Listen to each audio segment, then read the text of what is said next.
Hey there, writers, and welcome back to my channel. If you haven't been here before, my name is Emma and I'm a romance writer based in the UK. Today, I'm going to be talking to a very special guest, my friend Thomas, and I'm hoping that he is going to be able to help me with a problem that I have been having that has become more and more apparent. And I think the reason it's become more and more apparent is because as my writing career has kind of developed, I'm writing more. I'm needing to write books faster so that they can be published when my publishers want them to be. And what I am finding is that I am struggling because while I always thought that I was a planner rather than a pantser, I'm not. I plan out the beginning of my book. I plan out the end of my book. The middle, not so much. So by the time I get to about 15,000 words in, I'm stuck. And it means that not only am I wasting time, but I'm getting really frustrated with myself. Now, handily, Thomas has a very, very useful YouTube channel, which you must check out if you haven't already, and the link will be down in the description below. Anyway, I watch a lot of his videos. He knows a lot of stuff, and he very helpfully has recently brought out this book, The 27 Plot Point Outline. This is what's going to teach me how to outline my books, you see. So handy. It's everything that I need is in this book. I'm absolutely determined. So I have read the book. It is fantastic, highly recommended. But I thought that I might just bring Thomas onto the channel so that I can, we don't like to say interrogate, but we're thinking interrogate him to find out especially how this outlining method that he's come up with applies to writing romance. Because if you know me, if I can make anything easier for me, I will do that. And the method is amazing, but it's kind of complicated. So I want to see if we can just cut out some of the steps because, you know, romance, it's kind of smaller. My books are a lot shorter than the fantasy books that Thomas is writing. It's generally, you know, you've got your two main characters and secondary characters. There's one main plot. So I feel we can definitely simplify this. And that is what I really want to speak to him about. So let's bring him out from where he has been hiding. Hello, Thomas. Hello, Emma. How are you today? I am good. How are you? Fantastic. I want to say that I think you would have a great career in doing the narrations for books, because I could just hear, you know, like this, especially the self-help books and stuff where it's just like, all right. It's like, okay.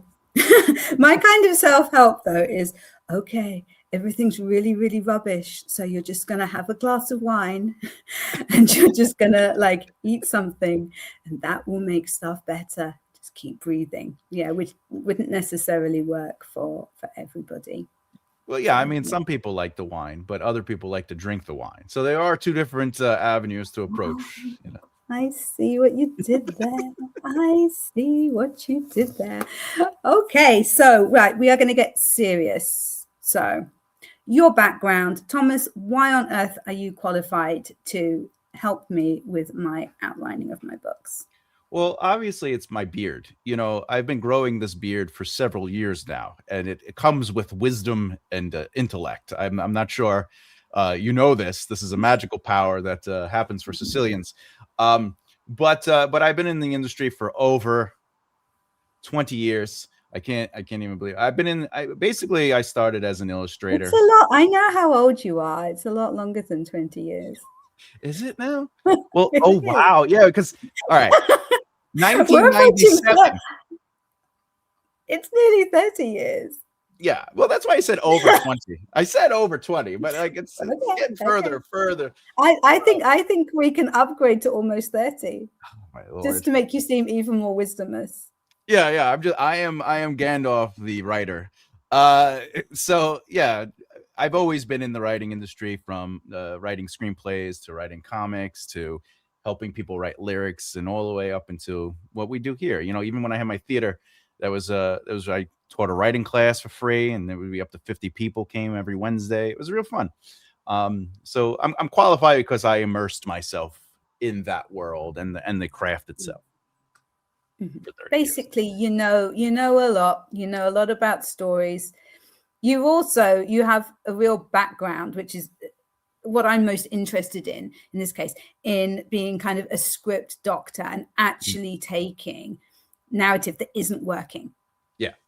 Yeah, I am definitely a developmental editor for sure. That was my big. Yeah. People would come to me and go, "Look, fix this,"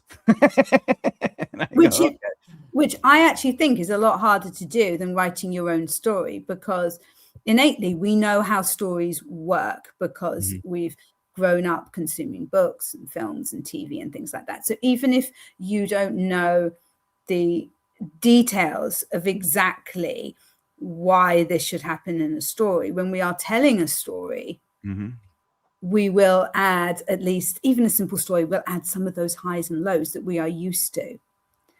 So I think it's a lot harder to take something that is a mess that you haven't had anything to do with and be able to fit it somehow to how a story is supposed to go. Yeah. I think it's because, you and I, we're developmental editors, we're editors in general, plus we also write. So we're writing towards beats. We're writing towards a payoff, right? And I would say the majority of clients that are newer writers, what I find is they're writing scenes, and that's it. They have an idea, they dreamed of, it'd be great if this happens, and then they write that scene, but it doesn't necessarily connect directly to the fourth or fifth scene. It's isolated. So when a developmental editor comes in, what we're finding is like I talk about it in the book, micro and macro, but like we're micromanaging scenes to try to make sense of, well, what is the cause and effect for the next scene, the next chapter, the chapter 10. And most of the time they're like, well, why does it matter? This little moment here this is payoff for book 20. And you're like, but you're only on book 1. Like, no one cares about book 20, and that isn't relevant to the plot of book 1. It's stopping what's supposed to be happening with that story. Exactly. So I think that is the part that our job, that's what makes it difficult, is we're trying to make it connect to the full narrative, whereas usually it's just these nice, what do you call them? When you buy a whole bunch of different books, they're all from the same series, but it starts with an A. Anthology. It's like the chapters feel. So it's all separate little bits that don't quite fit together, but maybe have a similar theme. Yeah. And even if to the writer they're like, yeah, but they start in the castle and then they find the prince and then they fall in love, and you're like, yeah, but the in the castle scene feels separate. It's like, you're just explaining this is the princess's life and that's all we're going to get. And we don't really understand how it connects to, like, in Death of a King, the first chapter ends with a major payoff for 2 big beats in the book. And what that does is when you read it a second time, you're like, oh, this has even more potency. It has more, right? And it's little things that are more important than going, well, how do I just say this stuff? And that's really, I think, what a developmental editor has to come in is go, you're just saying stuff. You're not making things happen. Yeah. Nothing is connecting. So I think that I agree that it is much harder to put a puzzle together when they're using different pieces. So how then did you come to develop this method? Because I've read quite a few creative writing books, things like Save the Cat, and I always take something away from them, but I take little bits. I take what's useful. I've never used a full kind of method before to write a book. So is this something that kind of came naturally as you were beginning to write your own novels, or is it something that you did before you began doing that? The 27 plot point outline is actually something I discovered through Katie O'Keefe. Catastic, fantastic YouTube channel. She's recently kind of like slowed down with her videos, but she used what's called the 27 chapter outline. And her process was every chapter is a plot beat, right? But as a screenwriter, that's when I discovered it, when I was screenwriting. I was, because I had the outline and I was studying outlining because clients wanted me to outline. So I found this and I really liked it. The only thing is sometimes in a screenplay, a scene can be like 3 minutes long, but it's also equivalent to a chapter, right? But then I realized sometimes you can, with a book, you can kind of breathe in a moment. So why would I make the ordinary world one chapter, or the inciting incident one chapter, or whatever the case is? So I started looking at it from 2 points of views, and that's how I developed the 27 plot point outline. I basically took all of my education from screenwriting, all my education from long form narrative, and then basically what I understood about writing itself and how narrative moves. And then I sort of like, molded and adapted what it is I learned, not only from her, but Save the Cat, from The Hero's Journey. So there's a lot of elements that I took, and I just kind of, that's why I changed the name from chapter to plot point. Because it's basically, it's an amalgamation of a bunch of other techniques that work for me. Yeah. And that you have tried out, and you've tried, obviously, like you've used with a lot of your clients as a developmental editor and a book coach. So, we're thinking that this works. What I really like that you keep reiterating in the book is that this method, this outlining method, and the way that you write, you have honed it for yourself. You believe that it will help other writers, or at least aspects of it will. But you say throughout it, okay, you do not have to do it exactly this way. Like with the chapters, a plot point, it can be a chapter. It doesn't have to be a chapter. And you always say, learn the rules so that you can then break them if you want to. So it's very, very loose. As someone who has never been a strict outliner, I definitely don't feel that you are saying, right, this is what you have to do, otherwise your book is going to be complete rubbish. One of the big messages of the book is we're all discovery writers, right? Whether you're an outliner or a pantser. So that's the way I approach teaching as well. Just because I say you should do XYZ doesn't mean it's going to work for you. So try to figure it out, learn it, see what it feels like, and then shift it to whatever works best for you, because your job as a writer is to ultimately serve the narrative. And however you can serve the narrative best, do it that way. Whether it's using the outline system, whether it's my writing process, whether it's whatever you make up, I gotta eat one piece of pineapple after every paragraph, like that's my technique. Well, great. Enjoy it. That works. Yeah, you got to do whatever you got to do to make sure that the narrative gets out. But I also don't like, there's some YouTubers out there that are like, if you don't outline, you're stupid. And even as an outliner, I'm like, well, now I don't want to outline myself, because like the idea of you have to, I think takes away the agency of the author and us making choices. I don't believe outlining is actually restrictive, but I do believe even if you're a pantser, if you're going to go to a developmental editor, our job is to basically make sense of it, right? So if you know where you're writing towards as a pantser, writing off the cuff, out of the seat of your pants, you're at least going to something. So the first couple pages, chapter or chapters, should at least, who are these people? What is the rules? What is the world? I know that Act 1 has to set up enough context so I can disrupt it in Act 2. However that looks, it looks. But if you don't understand that as a fundamental, that's the first thing we're going to learn as a developmental editor. Hey, there's not enough setup. I don't know who these people are. I don't know what their motivations are. I don't know what their positions are. Right? So I don't care about them. That's the main thing, isn't it? If the reader does not care what happens to those characters, well, there you go. Yeah, and that comes from the positions, though. Like the more we understand a character's beliefs, that's what a position is, a belief. Not to you, I know you know. This is to the listener, but the positions to the others. Positions ultimately are the belief and how much they believe or don't believe in something, and even not believing in something is technically a position, right?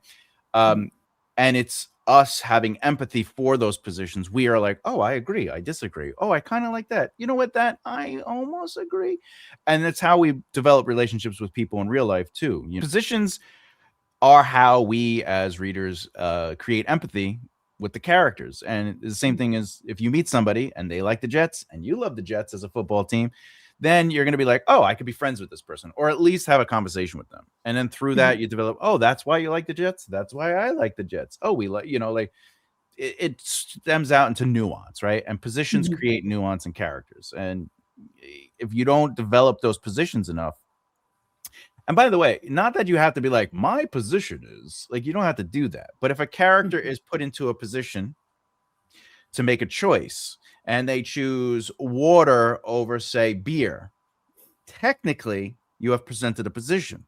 The character drinks water. Now, if the next time they go into a tavern or a bar or whatever, or they're hanging out at a party and someone offers them beer and they go, no, actually, do you have water?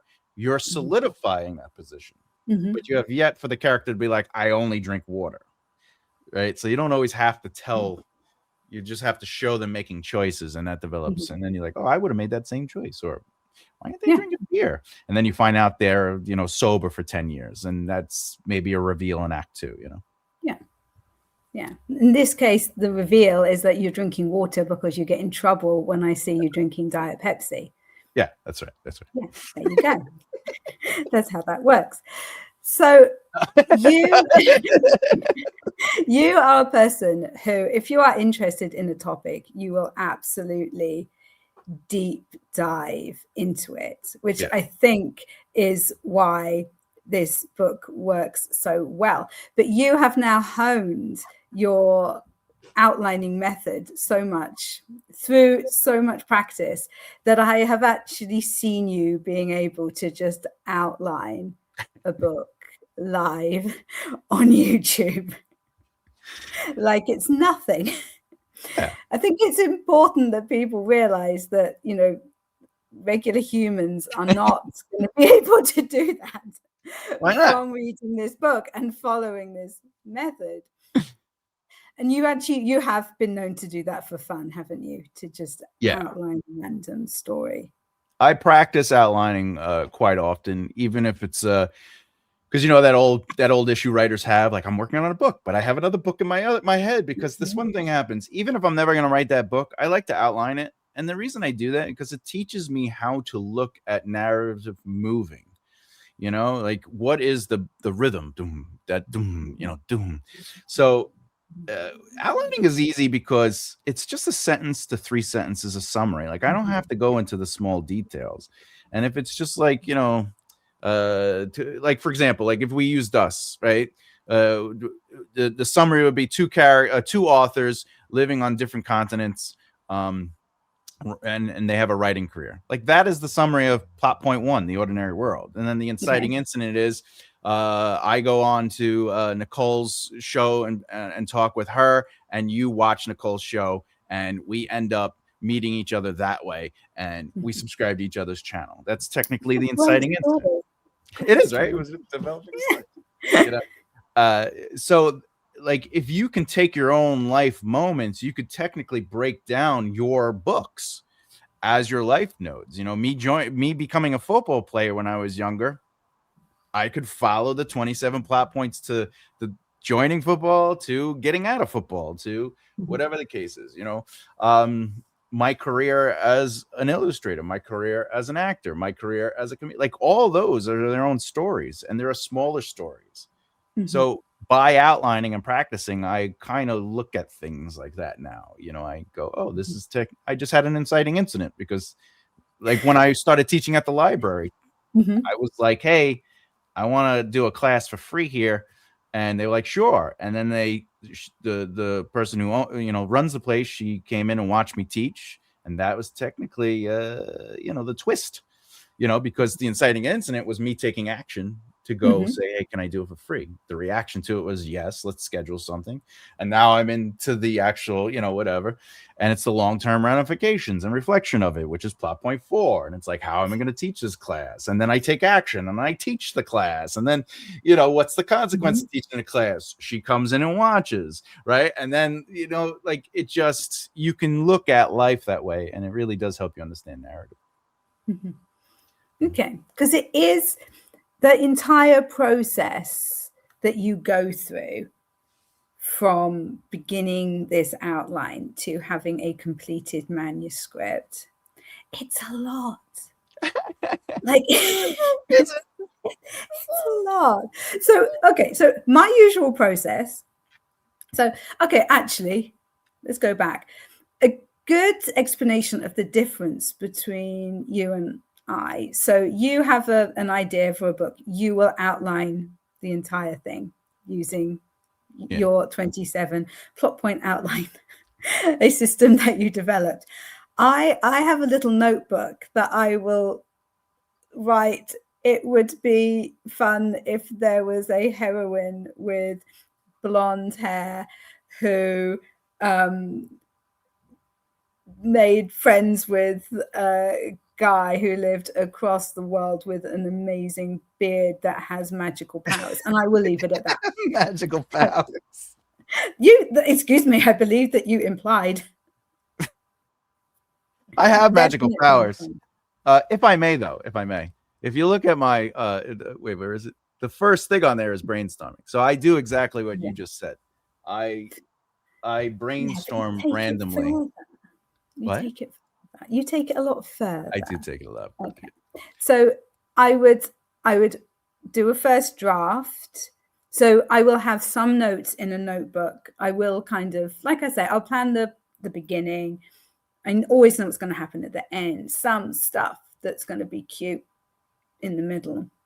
And I'll start writing, and I'll do a first draft, and then I will do a second draft, and that goes off to my publishers, and then it's developmental edits and copy edits and proofreading. So that's my process. Boom, done, finished. If it works for you, do it. Cool. Okay, so with you though, okay, we have, and it's amazing. And watching you work through this live on YouTube, it's an experience for people like me who long to be more organized. Okay, so you start off and you've got your 27 plot points. Talk us through what you do as your process for to get from nothing to a completed manuscript. So the first thing I like to do when I do brainstorm first, that is like literally my first thing. But I think of the emotional truth. I think I've talked about this on another show or just even on my lives, but I think of an emotional truth. Like, for example, the Devious story, Devious, people are like, what? Death of a King, the main protagonist, his name is Devious. And I'll tell you what it's perceived to be. I won't give any spoilers, but ultimately in my mind, I was like, what would it feel to basically lose your family, right? And your entire identity and everything you can experience at a young age, right? Mm-hmm. And then grow up being develop as a young man into your 18 years old in a completely different environment and world, and have to battle those two identities, right? And I was like, what would that look like? The reason I did that is because for me, I grew up in two worlds. I grew up in the world that is my family and the world outside my family. I didn't really get raised by my family because I grew up raising myself, like I moved out as soon as I could. I did whatever. I barely spoke to the family for whatever reasons, right? But every time I went back into that world, I go, oh, that's why. All right, yeah, let me go, right? Let me go back home. So I wanted to explore the emotional tug of war, and that basically starts the brainstorming. And I go, what are things I could challenge that with? And I'd write out little ideas for scenes. Most of the time, though, believe it or not, a majority of those scenes don't even make it to the book. Okay. They don't even. But it's like with acting, we do a lot of research to develop our characters and like, who are they? What's their, what do they like to eat? How do they eat? And then you throw it all out. And that's pretty much what brainstorming is for me. I go, what is the essence of what it is I'm figuring out? And then I do. Then I go in, right? I go in, I do the outline. Do I? Yeah. Let me look at my thing. I don't want to get it wrong because at one point you say there can be as many as 15 drafts, and I think I actually had to take a minute and do some like deep breathing, some box breathing after that. It's not that it's 15 drafts. It's that if my process is brainstorming, that's technically my first draft in reality, because I'm working out the potential of it.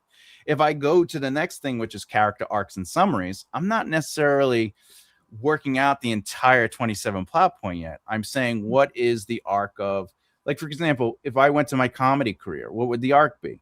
It would be, I got tired of the music industry, and I wanted to, I semi-retired, and after a couple months to a year, I was like, I'm bored out of my mind. Let me go do comedy. I've always wanted to try it, right? I did comedy, and then so it's basically, the summary is, a man retires from the music industry, finds himself bored, and jumps into the world of comedy, discovering that the worlds are identical. And realizing maybe this is not what I want to do either, right? So that would be the arc that I write out. That's a summary. And then from there, I start doing the outline. And what I'll do is I'll figure out who is the main protagonist. What is the main narrative I want to tell? And then that I'll map out in 27 plot points. That's technically the third draft, because now I'm taking it to the next level. So that's what I mean about 15 drafts. It's like, I do the extended outline, which is taking that short form and extending the plot beats. That's another draft. So that's what I mean. Like, I'm doing so much foundational work in little tiny steps. It's not like I'm doing these grand books in one step. It's not like the extended outline is, 40,000 words or 100,000 words, or even prose. I'm not even writing prose yet. Everything is just summaries, but they are developing the narrative. The reason I do this is because I don't want to do the work at the end. I don't want to finish the book and then be like, is everything connecting? Instead, I'm like, oh, all these beats are working together, and everybody has a full arc, and everybody has a journey, and everybody has. So by the time I get to my first draft, it's what is it? First draft is step 10. So there are 9 technical steps beforehand. So by the time you know what I'm saying? It's not really that I'm doing 15 drafts. I'm not writing. Fun is, but okay. But some people also think a rewrite or a draft is like throwing everything out and writing it over again. By No. God, no. Yeah. No. By God, no. Who would Please do that? No. Please no. No. So yeah, but if that was your question, right? What is my process, and how do I have 15 drafts? I don't really have 15 drafts. I do what we talk about micro and macro. I do micro building to explore the macro, and basically over the course of 21 steps or something like that, I'll find myself having a full book. But of those steps, I would argue there's only technically 3 drafts, because there's a first draft, the second draft, and the third draft. But they're different drafts for me. The first draft is me taking my outline and my zero draft and officially writing the passages out, doing all the prose work. I don't go pretty, but it is like, how do I write this? And then I get notes. I get notes from my alpha readers. I get notes from myself, and I kind of go, all right, now I got to adjust these chapters. And I'm also going to add some imagery, and I'm going to go for the immersion in draft 2. And then what is draft 3? Draft 3 is like where I'm taking the beta reader adjustments. What did the beta readers tell me? And then I'm going to just kind of clean up draft 3, and that's it. Rarely do I need a 4th draft by then. And it's what you're talking about, is because by the 4th draft, if I need to make changes, I didn't pay attention to anything before then, because I have like 15 steps before that. Don't say that, because I've just been having to make changes with my copy edits. Yeah, but you're not doing 15. You know what I'm saying? You're only doing 4 steps. I'm doing 15 steps. But I think for anyone out there, again, my writing process, not the outline itself, but my writing process is meticulous, because it helps me write faster. I'm writing like 4 or 5 books at one time. I'm able to keep up with them, but it's because I'm not overwhelming my brain. Like, making an outline is just little tiny sentences. It's like, it's 27 sentences. Like this happens and this happens. Telling an entire story. Yeah, but I'm not telling, all right. So if I write, character goes, works at an animal shop, a dog is brought in, which is the inciting incident. And then it turns out it's a dog that he lost when he was 10, and now he's 15, and the dog is brought back. Great story. Right? See? But that's only the first 3 plot beats, and I just did a sentence for each. You know what I'm saying? Like, I'm not talking about how he's going to be dealing with the dog. I'm just saying that the dog has returned to him, and it's the dog he had when he was 10, and now he's 15 working at the shop, and the dog definitely remembers him. It's definitely his dog, you know, all these other things. So I'm not really telling a full story in the short form. You know, it takes the extended outline, it takes the zero drafts, it takes the chapters, it takes, because to me the story is how the characters are reacting within the plot. You know, like, just because the dog shows up doesn't mean the character is developed. You know, like, I have to see how they react and what they're doing. Do they deny the fact they're like, this can't be my dog ran away? You know, like, you know what I'm saying? Like, maybe it's that, maybe it's, oh my God, this is my dog, and now what do they do with this? You know, how do they reconcile this emotional distress? You know, they're like, oh my God, I thought you were dead. You know, I should write that story. I'll write that this afternoon. Yeah, just whip that out this afternoon. Yeah, so with the short form outline and the long form outline and carrying on, like, you had me. I was fairly calm for those bits. I think the bit where I really started panicking was when you were talking about the character arcs and fitting those in to the 27 plot points. That was for everyone. But I wonder whether that's generally because I write contemporary romance, you have 2 characters who require a proper character arc. Yeah.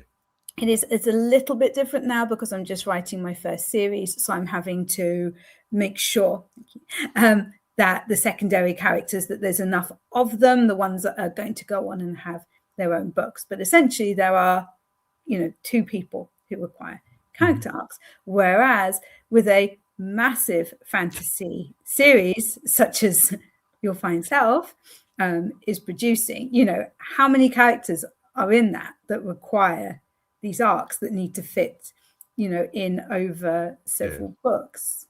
It's a lot. Could I could push back on that, though. I could say, just because you believe there are only 2 characters that have arcs, you're forgetting, aren't their friends? Aren't their parents? Aren't their workers? Right? So there are people around them, right? They may have flat arcs for you, but they still have 27 plot points. Right? No. Okay, so no. The world around them's changing. I'll go crazy. No. Well, look, for example, Sherlock Holmes is a flat arc. Yeah.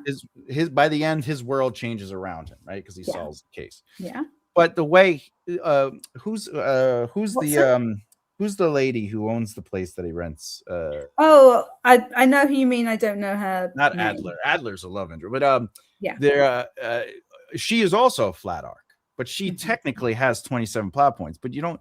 This is the difference between a main protagonist or a main character versus, like, a tertiary character. Is their plot points don't have to really be written out, but they do exist. Like, how they are behaving with the main character is going to change based on the main character's growth. Like, for example, if you have a character that works in a store and they're the protagonist, and their best friend works at the store, and their best friend, you're not going to give them any arcs. They just exist to serve the protagonist, right? Which is fine. There's nothing wrong with that. It is a flat arc, though.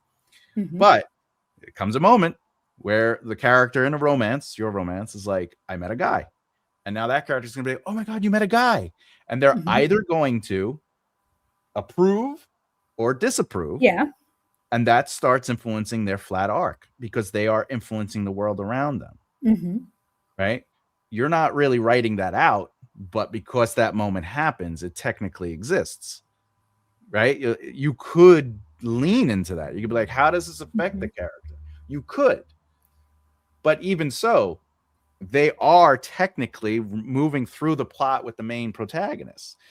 Because at the end, what are they going to do? They're either going to be like, I was wrong if I was disagreeing with it, or they're going to be like, I know it's not working out for you, but I'm going to go behind your back and I'm going to help bring this together and I'm going to help you have a good. It's still a flat arc. They're still just the best friend. Yeah. But that is technically the final battle. It's plot point 25 and 26. Technically, yeah. I think that way insanity lies. Technically, but will you allow that I don't need to write out those character arcs? Well, if it's a flat arc, you don't. They're going to just naturally be developed because of the main central arc. When I talk about every character needs one, I'm not talking about the waiter. Yeah, but like in particular with romance, because it is a very particular genre, and you've got less characters, if you like, or let me ask you something. less protagonists potentially. All right, you're writing a book, right? I am, yeah. Okay, not the series. I'm just saying, like, you have a generalized, isolated one-off book, right? Mm-hmm. Now, in that book, you have the female protagonist, I'm assuming, and a male protagonist. Mm-hmm. Okay. Are there any other characters? Yeah. Okay, give me a character. What, for the one I'm writing at the moment? No, non-series one. Yeah, a one-off book. Okay, we'll have. I'm completely blank of any other character. All right. Oh, Dennis. no, we'll have Camille. Okay, we like Camille. I love Camille is French. All right. Okay. All right. Parlez français. So, je ne sais quoi. Fancy. Merci beaucoup. French fries. Oh, so what is Camille's deal? What is her deal in the book without giving away too much? So she is a fellow writer, and she kind of supports Bronte, who is the heroine. She writes romance. They're part of the same writing group together, and Camille kind of helps her with her romantic life, helps her like to dress appropriately when she's going out for a fancy dinner and things like that. All right. So she sounds like she already has a flat arc. However, imagine, hear me out. If you try and make my book better when it's already been published for like 10 years, I'm not going to make it better. I will not speak to you again. That's us done. Okay? Your book is already a masterpiece. It's published. But what I'm saying is, imagine she, in the background, is trying to get her first publishing deal. Mm-hmm. And her arc is that she does get it. But that's in the background. It doesn't really take away from the narrative, but it also adds to her happiness for the main character. Mm-hmm. Because she's like, yeah, I got this going on, and I'm getting my happy ending. I want to see you get your happy ending, right? Mm-hmm. So those plot beats don't have to be chapters long. It could literally be, the main character's like, oh, what are you working on there? And like, she's just jotting down notes on a piece of paper. She's like, oh, I'm working on a novel, nothing big, right? And then like that could be the beginning of a chapter, and then at the end of the same chapter, she could be already jotting the notes into a book, and they'd be like, what are you doing? He's like, oh, I'm working on chapter 4. So we already know the inciting incident is that she's writing the book now. Right. Right. And then by chapter 7, you could throw in 3 more plot points. Like that character doesn't need their plot points in these massive explanations. They could just be literal sentences or a flash of a beat, and it still counts, because that is what a flat arc is technically. You know what I'm saying? Like, we're not sitting in their growth. We're just watching their world develop. They're becoming an author. So that's what I mean when every character should technically have, but only, in all honesty, as long as they're not narratively moving the story forward, they don't really need the 27 plot points. They don't really need it. There we go. See, I just wanted you to say that. That's it. It wasn't so difficult.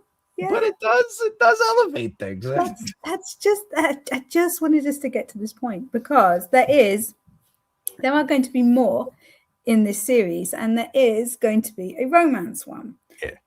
Yeah. So I'm very put out that I don't have it, but I need to write another book. I need to write book 3 in this series. So we're going with this. I'd like to know that the romance one is going to be much shorter. Yeah, it'll be short. It will, because so I'm right. It doesn't need quite as much. Well, the only reason it'll be shorter is because I'm not going to explain the whole book again. I'm going to. But you have to explain the whole book again, because like not everybody's going to have bought this one if the romance one's available, and I guess they're going to have to buy that book too. Oh, that's fiendish. You're a genius. Companion book, the romance and the fantasy. Oh, genius. Learn from this man. Fantastic. Okay, well, as a little peek into what will be offered, what can I remove? How can I make things easier for myself? As far as I don't go crazy. Well, if you're going to use the writing process, if I were you, I would just try to do whatever it is you want to do within it. So if you look at something, you go, that I don't need to do that. Don't do it. Mm-hmm. As far as the actual 27 plot points, I feel you should use them all. Yeah, that's fair. I'll accept that. Yeah, but you know, if you don't want to do a short form outline, hey, skip it. If you don't want to do the extended outline, hey, skip it. But the way I look at it is, if you do the short form outline, it gives you a broad general idea of what needs to be established, and then you, as the author, have to say, how many chapters do I feel I'll need to establish that? Mm-hmm. Now, in a romance, you could probably get away with a chapter for each plot point. I'll be honest with you. Like, but you have two POVs, so you might, you know, some plot points might double up. Well, no, most of mine is the heroines. It's always okay. Only sometimes there's some of them. Nobody wants to hear about the man. Yeah, who cares? The men are evil. Ixnay that side. Ixnay that side. Yeah. So. But that short form outline gives you an opportunity to go, well, how do I explore this? Instead of just writing, even if you're basing it off some loose notes, like just writing a chapter, you're writing a chapter to see where it goes, right? But if you know what you need to explore, now you're writing towards something. Even though it's still technically a loose outline, the short form outline is a loose outline. Yeah. I go the extra step though. So I'll look at that. The short form outline is that broad general summary, but then I say, how do I extend these beats for each character or some characters? Or, you know, what I do with the extended outline is I figure out my chapter summaries. I go, this chapter will be this. I'll explore this. Then I'll explore this. And then I go into the zero drafts, which is basically me outlining chapters, like the rhythm of the chapter. And in the book, there is an example of a zero draft, and I think you were saying that you liked the character and the romance that was established in that one chapter, and it's only, but I don't give it all away. It's all hinted at. It's all seeded at in there. Yeah, you know.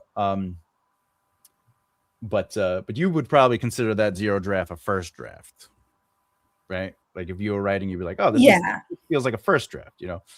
But the big difference for me is the zero draft is me working out the rhythm. It's me figuring out, you know, what it's going to look like.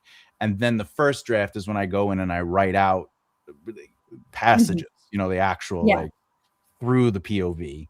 And then the second draft is where I'm like, now let's add smell. It's like to me, the coffee beat that you like, you know, where he's pouring the coffee in. He's like, and then she's like, hey, someone's been stealing the coffee. And he's like, I'll keep an eye out for you. You know, like to me, I would describe the coffee. I would the sound of the coffee, the smell of the coffee. You know, I would describe his sleepiness a lot more.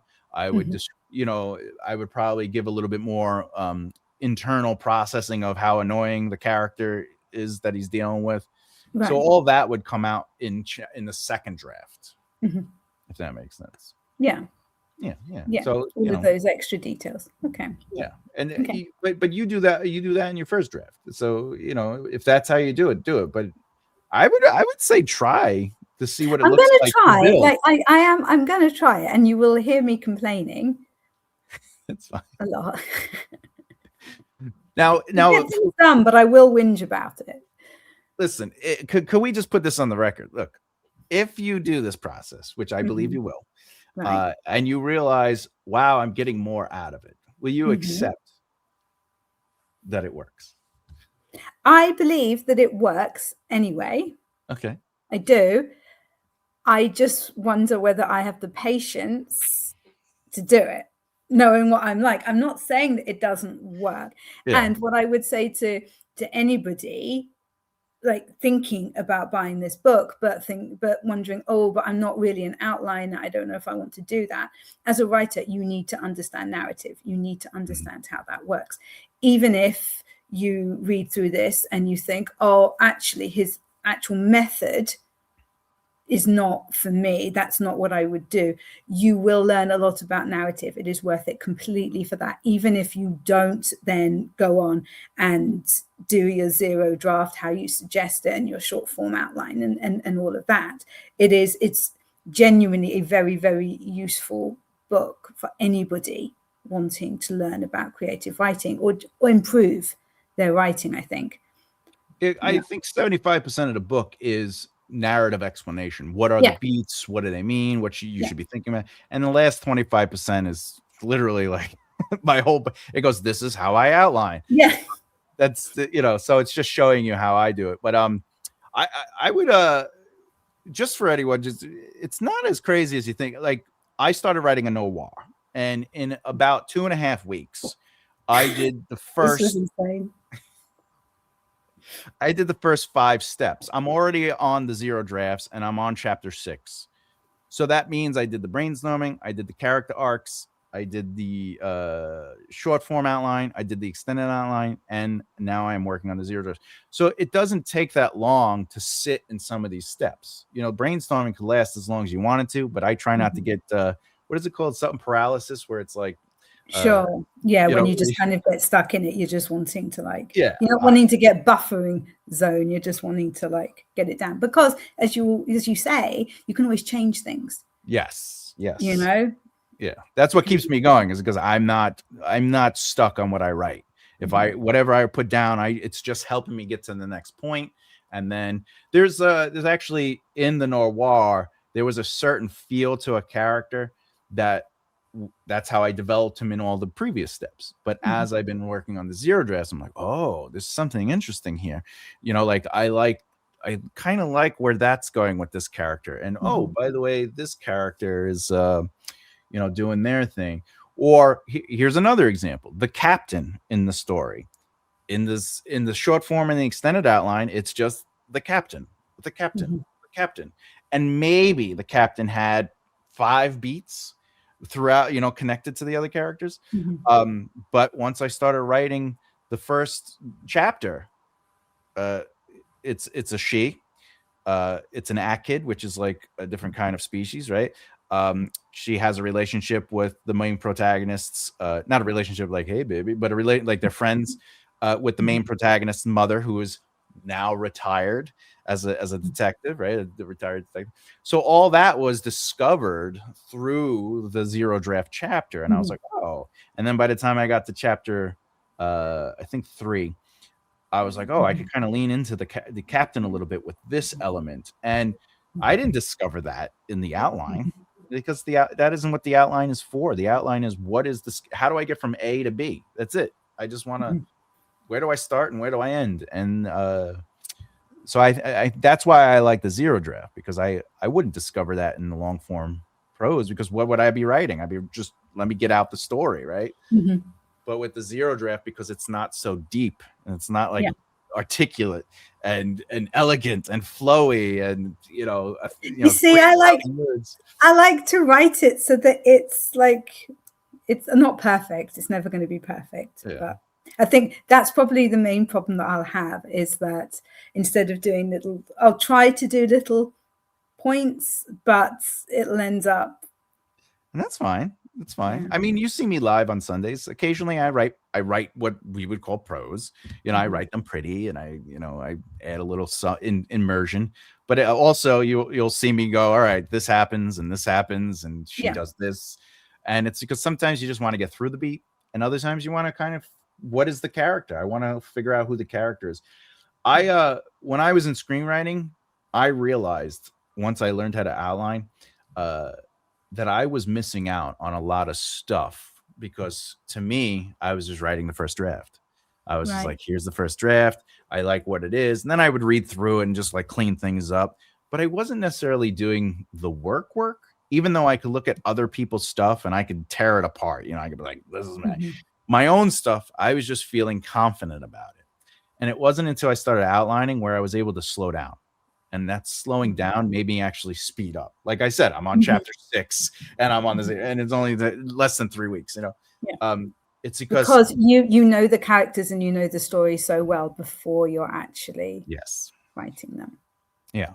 And all the little stuff adds as you're like writing, but Mhm. it also doesn't mean, like, even the first book of Death of a King from the epic fantasy, what that book is today is not what it was 2 or 3 years ago. You know what I'm Mhm. saying? Like, because I really worked and developed that story over a long time on purpose, because the series is It's there's a lot of characters, it's a lot.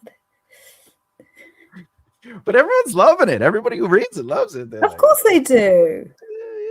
you I do love that story. I am enjoying that book. But there are things.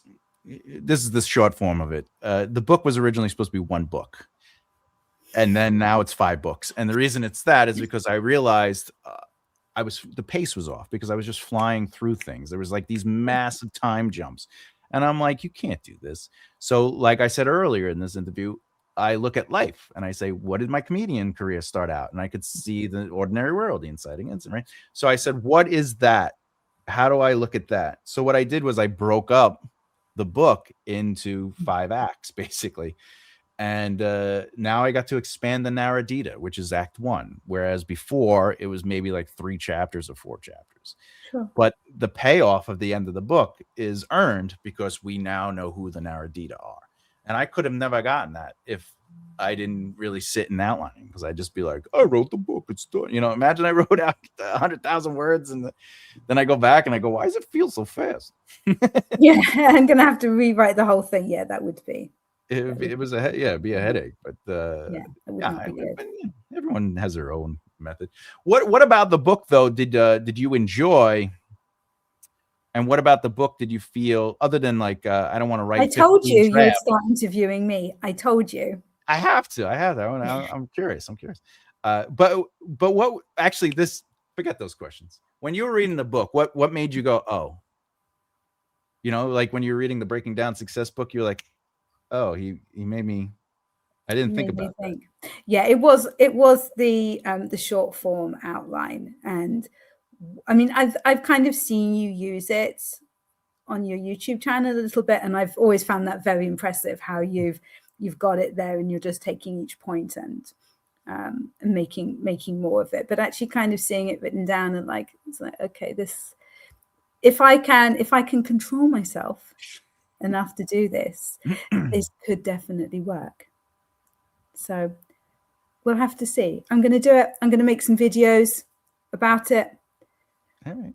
And we'll see. If it doesn't work, I'm sorry, but that does not mean that everybody shouldn't buy this book.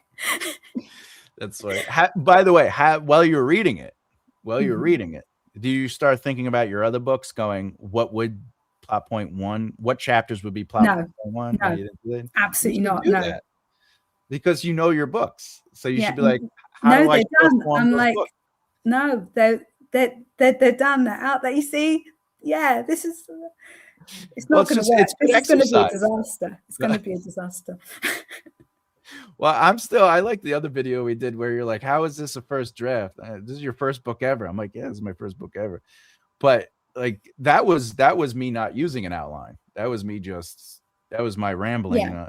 Yeah, that was you writing like a couple of scenes. Yeah.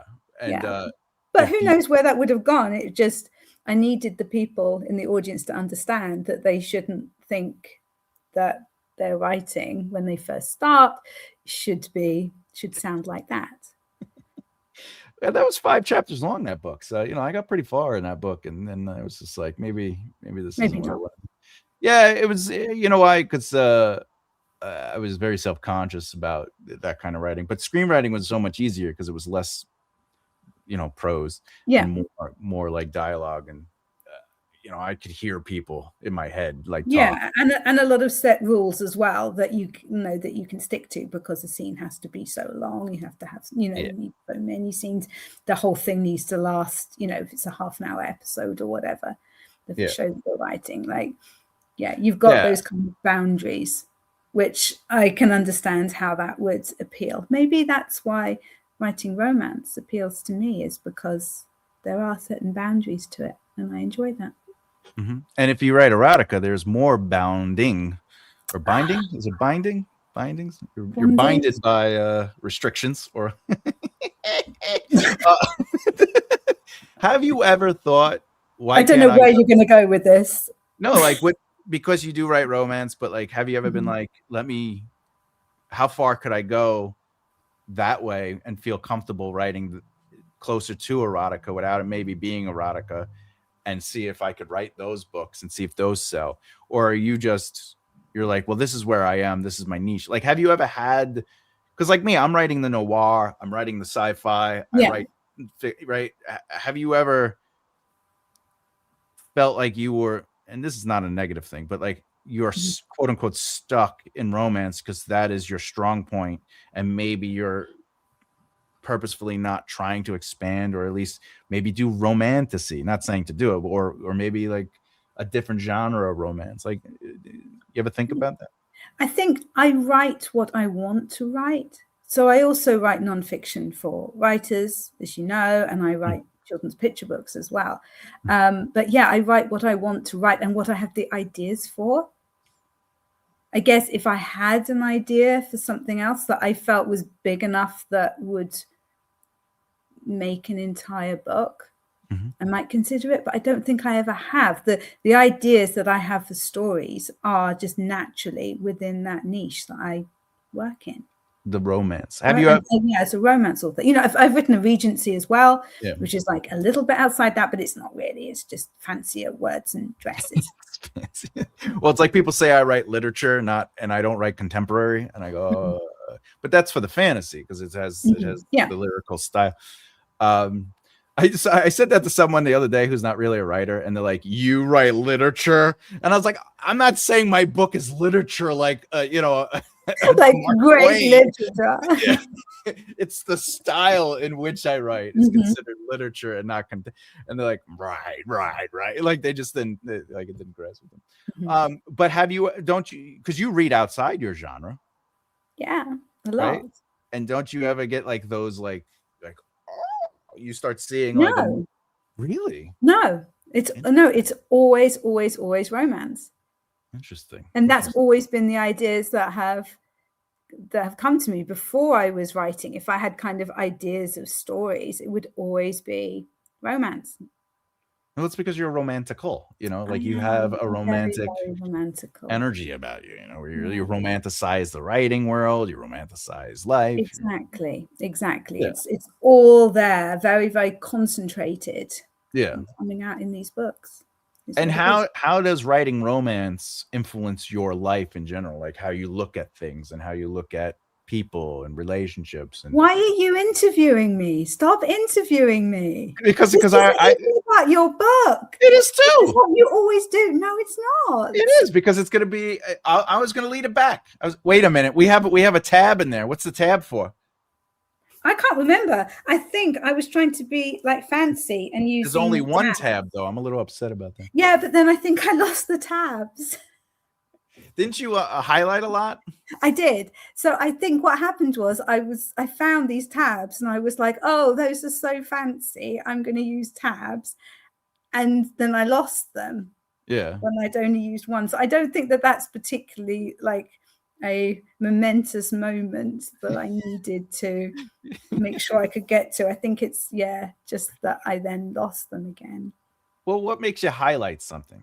Let's talk about that. You highlighted moments in the book. You said you want to talk about the book. Let's talk about I highlighted things that I thought would be useful to me when I'm going back, because I've read it like 1.5 times, 1 and a third time, something like that. Yes, and you know, bits that when I am attempting to write using this method, when I start this, so that I can, you know, go through each section, you know, plot points 17 or whatever, and I've got the main thing highlighted so that I can just go, okay, that's like what I need to focus on. Can we get a peek? Give us one. Give us one thing you highlighted. It's not. It's just. It really isn't like. But let's see what caught your eye. Okay, so this one here, I highlighted. Having just learned about the truth of the life on the midpoint conflict, the protagonist must now reflect on the long-term impact of its consequence, which is plot point 16. That's right. Yes. You Yeah. go. You know, the contemplation, because that's something that writers forget about. They forget uh, there's setup, conflict, and resolution, right? Setup has to explain the context enough so you can challenge it in the middle of each thing, and then you have to resolve that, right? What I find as a developmental editor is a lot of times things are just happening, but nothing is quote unquote happening. And why that happens is because there's no challenge to what is being set up there, or there's not enough being set up to challenge. And more importantly, nothing is being resolved. But here's the thing I learned from screenwriting that really got me excited about the 27 chapter outline that I then turned into the plot point outline. A big note that you get in screenwriting is these characters aren't thinking about anything. They're not being affected by anything. You're not sitting with them. They're not, this character just lost their dog. Now they're on to the next thing. Grieving is not necessarily what's next. Grieving is the consequence or the response but what is next needs to be there. We need to understand. And that's why 16 is technically the setup, the start of section, what was that, 5, 6. So you have to now set up. Thank you. I did that. So you have to look at the plot points in that way too. Is it a setup plot point? Is it a conflict plot point? Or is it a resolution plot point? So, but again, real quick, you have to let your characters think and sit in the consequence. What just happened? What did they deal with? Was it good? Was it bad? And when I say consequence, remember, it could be good or bad. Consequence, it has the context of being negative. It tends to have like negative connotations, but that's not what's meant. It's like whatever's happened, they have to deal with it. We have to see the repercussions. But that's another negative word, actually. Yeah. Well, or even like the results. But like a meet cute for a romance, the consequences, they met and they liked each other. And what did they get? So that is a consequence of them meeting. Yeah. And then like afterwards you would have, I would have the heroine going like, oh my goodness, he was so cute. Did you see his beard? It was like so hot. Yeah. That would be the consequence of that meetup. Yeah. And you need those, but not just that, like, where he's like, oh, so hot, right? The next beat to that technically would be, well, I don't have time for a relationship, but I don't have time for it, or like whatever reason it is.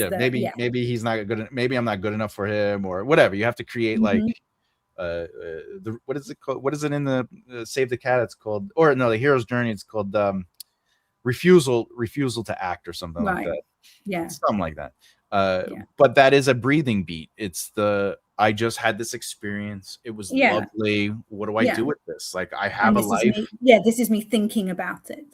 Yeah, because it sets up. Now that's a position you're setting up for the reader, and it's like, all right, now I could challenge that. What does life look like without them? Do they like that? No? All right, you know what? Maybe the twist is they're like, you know what? I think I'm going to try to be in a relationship. And now Act 2 is them having a relationship. And it's now changed everything we set up in Act 1. So, but what was it? There was actually something I saw today on Discord about get to the inciting incident as fast as possible. Have it happen in page 1. People think the inciting incident could stay on chapter 1 or page 1 or the first line or whatever. But in reality, that becomes the ordinary world. So in Saving Private Ryan, the moment they go to Normandy and there's the battle, that's not the inciting incident that they went to Normandy.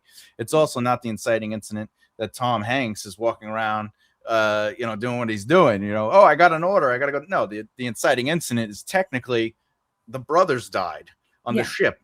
And now that right. So when writers are like, oh, I have my inciting incident on the first page, I'm like, you don't. You're just setting up their ordinary world in this high stakes situation. An inciting incident literally destroys or reverses their ordinary world. Yeah. And it creates a problem. And by the way, the problem could be something wonderful, like meeting somebody and you're like, they're the dreamiest person I've ever met. Right. But you can't do that on page 1. It's just no, but you can, as I pointed out in that conversation, you can do it. I think it's on page 2 of my book that's coming out next month, and it's the inciting incident. So you've got this single mom It Yeah. is, because single mom, she's picking up her daughter from school. It's the beginning of the summer holidays. You're seeing them together. You're learning about their Ordinary life, world. and then she gets a phone call which overturns everything. And you can't tell me what the phone call is, but you're setting up the ordinary world at least. Yes, yeah, it's not page 1, but it's like page 2 or page 3. But you have to still set up an ordinary world. Yes, but I think in romance, in contemporary romance, you can get away with that more because it's contemporary. So we kind of we know what the world is like to a large extent, and also they're shorter books. You're going to be moving through those plot points faster. Well, yeah, it's like the plot points. You could do 3 plot points in a chapter. Like you could, the beginning, the middle, and the end of the chapter could all influence those plot points. But what I'm saying is like if it opens up and you're like, I met the love of my life, technically that's not the inciting incident. Yeah, that's agreed. You're saying their ordinary world is that they met the love of their life. And what is going to disrupt the fact that they met their own, right? And the disruption might be one of them actually doesn't live there. They are just visiting. One of them turns out to actually be their twins that were separated as, like that could be the inciting incident. Like, you know what I'm saying? Just because they met, or like, let's say, this is my argument for it. If chapter 1 has me, I'm an architect, I'm working, I get home from work and I get a call and they say my father died. Right? Sorry. And that isn't technically the inciting incident unless it disrupts my world. But if my ordinary world isn't set up enough to be disrupted, the fact that my father died is my ordinary world. And then maybe my sister shows up, all right, and she says he wasn't always your father. Dun, dun, dun. Yeah, like, you're an adopted. Now that's the inciting incident, right? So it really depends. It depends on how you're setting up the ordinary world, because the inciting incident can't be they lost their job if they are losing their job in the beginning. Right? But they lose their job and then they're at the diner and somebody meets them and they go, Jim? And they're like, yeah. And like, it's Al. Remember we went to college together. And they're like, yeah. What are you doing here? I just lost my job. You lost your job? You wouldn't believe it. We are looking for somebody at my company I started. That becomes the inciting incident. But you're setting up, that is my only pushback, but I don't disagree with you. I do believe an inciting incident could be in chapter 1. I just don't believe it could be page right to the beginning. Yeah, because that just determines the inciting incident. I mean, the ordinary world, so but the point I was bringing up is people say get to the inciting incident as fast as possible. I disagree with that.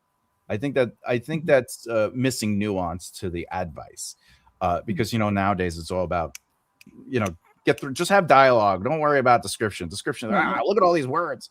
No offense to anyone who doesn't like to read, but but my point is, the getting to the inciting incident is not worth it if we don't have anything to connect it to. If we're not, if it happens and doesn't disrupt, it's the reason we sit in the Shire for as long as we do. You know what I'm saying? Like, we have to know who Frodo is. We have to know who Samwise Gamgee is. We have to know who Gandalf is before we're like, the ring. But they introduce the ring. Right? Because, Bilbo has the ring. He says, I will never see you again. And then he disappears and everyone's like, ah! And then Gandalf's like, where are you going? You got to leave the ring. And he's like, all right. It's like I'm watching the movie. It really is. It's that good. Thank you. I expect my Oscar next week. But my point is, imagine it started off on page 1 where it's just like the one ring, and Bilbo's like, I can't leave it, and Gandalf's like, leave it. And we're like, who are these douches? We don't care about these people. We don't know how hobbits live, how difficult it is for one of them to go and leave the Shire and the life that they've always known. But also, more importantly, they are naive to the world outside. So we have to see their perspective. Life is a party. Everyone loves, they're all fun and games, all that stuff. So do you want to rush to your inciting incident? Sure. But I think if it's at the cost of a stronger narrative, it might not be benefiting the narrative you're writing if you're not giving enough time to be like, what is this ordinary world? The other thing was when it's like, oh, it happens. I think one of the comments was, it happens, but the character doesn't realize it. The audience does, but the character doesn't. That's not an inciting incident. No, because the character isn't doing anything about it. They're not reacting to it. Therefore, it didn't incite. It didn't change their world. It didn't create a problem. It didn't disrupt. It might, like later on, it might become a problem. But if it's not a problem now that they're having to deal with, then it's not. Yeah, and these are things that are important to, like, even the reversal, like the truth of the lie is revealed. Like, you can't do that in Act 1. Yeah, because that's not what the truth. That you can reveal a truth and shift the perspective, but it's not technically the midpoint conflict. Yeah. So it has a different effect. It becomes a plot twist or a pinch, or in some cases, it's not that. It's just a M. Night Shyamalan. It's like, ooh, what a twist. Where it's not necessarily narratively a twist. It's just an audience dun dun dun moment where you're just like, oh, I didn't see that. But like a reversal literally has a purpose in a narrative. You know, like no matter what you're writing as a story, there's always going to be that this is what I thought the world was, and now I know it's not, and I have to find a solution to that new truth. Yeah. And Act 3 is where you actually use the solution you found, whether it works or not, and you use it in Act 3 to solve the problem that was created by. Yeah, it's how stories work. Yeah, it's even the Gilgamesh, right? What is it? The Adventures of Gilgamesh. Like, it's one of the first stories ever found, and it really follows the formula. Across the world, it doesn't matter. Stories follow a certain formula, and it's really important to know that formula. I don't necessarily think that everybody needs to know it quite as well as you do. At least when they're starting out. Agreed. But do you know what will help people? This book. Have you read it? It's very good. It's extremely good. So if people have any questions for you, obviously they can pop them down in the comments below. But where can they find you? They're going to be desperate for more Thomas. Where can they find you? The easiest way to find me is go to my website, makearightleft.here.com. Do you have what it takes to make a right left here? Do you, punk? That's the easiest way, because for me to spell out my name and tell you, go to my Instagram, go to my makearightleft.here.com. You can find everything you want to know about Thomas, about his YouTube channel, about his books, about every service. My OnlyFans, it's all there. You don't know. No. Sorry, I had to switch it to Foot Finder. I got Don't worry, it's not my feet. It's just my cat's feet. It's a little cat paw. That's okay. Stop. We're stopping. Thank you. Until that moment, thank you very much for coming. You'll be hearing lots more from me when I come to you with questions and complaints. Please do. As I am writing this book. And like I say, I will be making some videos where I kind of go through like how I'm coping, basically, but also a little bit more about the 27 plot points and how I'm using them to. Will you show us anything? I don't know. We'll see. Will you put it on the screen? Like, no. You're not going to do it in real time or anything? No, we're not all this. That'd be awesome. Okay. So make sure that you boot the like button if you have enjoyed hearing us wittering away, and subscribe if you're not already, because we have a lot of fun on this channel. Thank you again, Thomas.